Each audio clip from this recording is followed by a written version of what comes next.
Olá, boa tarde. É, Esse é o grupo do vazamento de óleo na Baía de Guanabara e seus aspectos toxicológicos.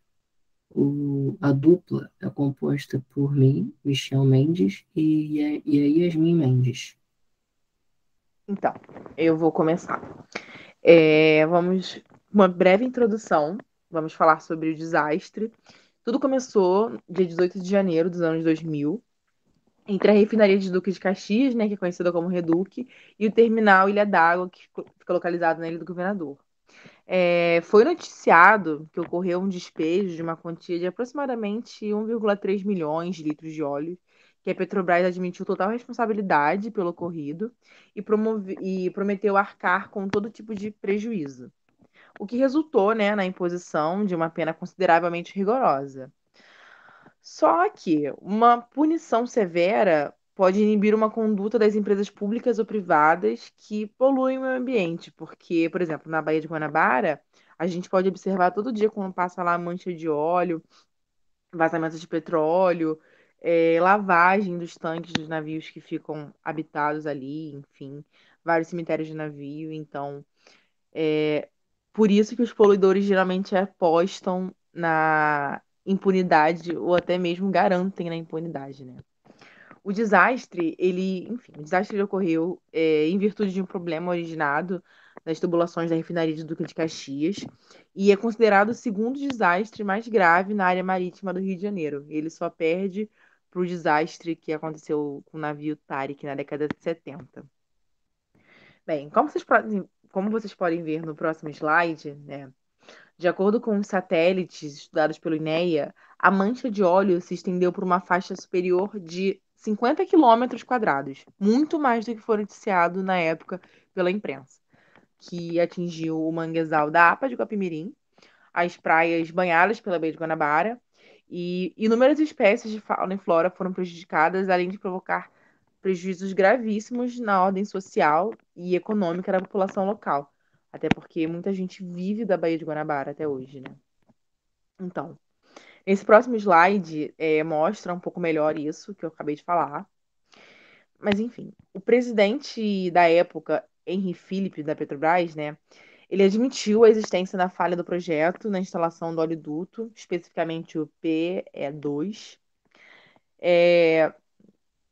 Esse fato, que acarretou o vazamento de óleo, causou uma contaminação no espelho d'água da Bahia, com reflexos na fauna e flora, contaminação de areias, costões rochosos, muros de contenção, pedra, laje, muretas da Ilha do Governador e da Ilha de Paquetá também, danos à vegetação de mangues, ao entorno da Ilha do Governador, danos a comunidades betônicas em função à sedimentação do óleo, né, que ficou no fundo da baía, prejuízos às atividades pesqueiras, drástica redução das atividades turísticas na Ilha de Paquetá e entre outros.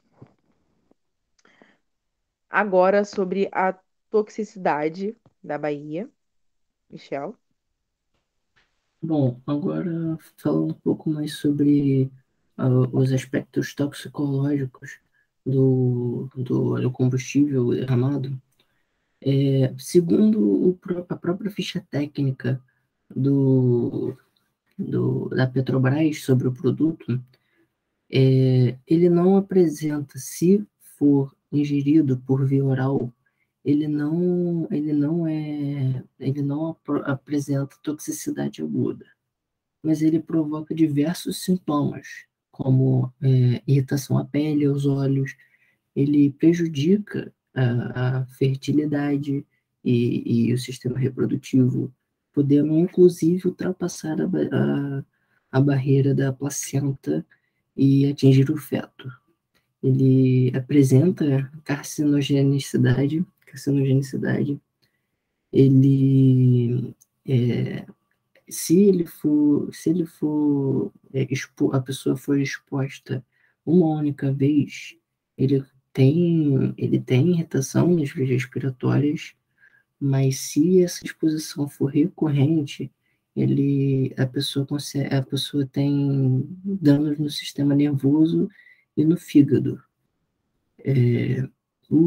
Além disso, ele apresenta a pessoa pode apresentar, inclusive, alguns defeitos genéticos, como, por exemplo, nas células germinativas, pela presença do etanol, que pode acontecer, e aberrações cromossômicas, pela presença do benzeno.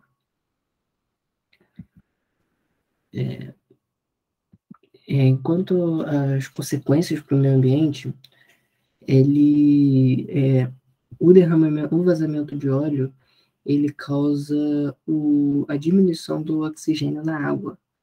E porque ele provoca o surgimento de uma película que fica na superfície da água, bem na superfície da água, evitando a troca gasosa. E assim diminui o percentual de oxigênio na água. E também isso acontece nas raízes dos mangues. Caso o óleo entre em contato com as raízes dos mangues, ele cria uma capa de óleo impermeabilizando as raízes aéreas, e ela não consegue mais, e a planta não consegue mais absorver oxigênio pelas suas raízes aéreas. E, ao mesmo tempo, ela é envenenada pelo poluente que está em contato direto com as raízes. Depois de algum tempo, o óleo se decanta e vai para o fundo do mar, intoxicando a fauna e flora fixas que estão ali no fundo. O óleo mata os moluscos, mexilhões, conchas, ostras, caranguejos. Essas mortes desses animais marinhos pequenos criam um desequilíbrio imenso na cadeia alimentar, na cadeia, em todo o ecossistema. Além das mortes dos animais marinhos, existe a bioacumulação, porque o óleo ele tem um percentual muito baixo de degradabilidade, e ele tem alta persistência no meio. Então, ao entrar em contato com seres vivos, ele se acumula muito facilmente em seus corpos, inclusive podendo vir para o ser humano devido à ingestão de peixes que estão com a substância em seu corpo. Foram algumas das nossas referências. Na verdade, foram todas. E é isso. Muito obrigado. Então, uma observação também, né? Apesar da Petrobras assumir a culpa, né, de se comprometer com todas as medidas necessárias para a total recuperação do ecossistema, a gente sabe que ele dificilmente vai ser recuperado, né, em sua plenitude, ou talvez nunca seja recuperado como era antes. E é isso. Obrigada.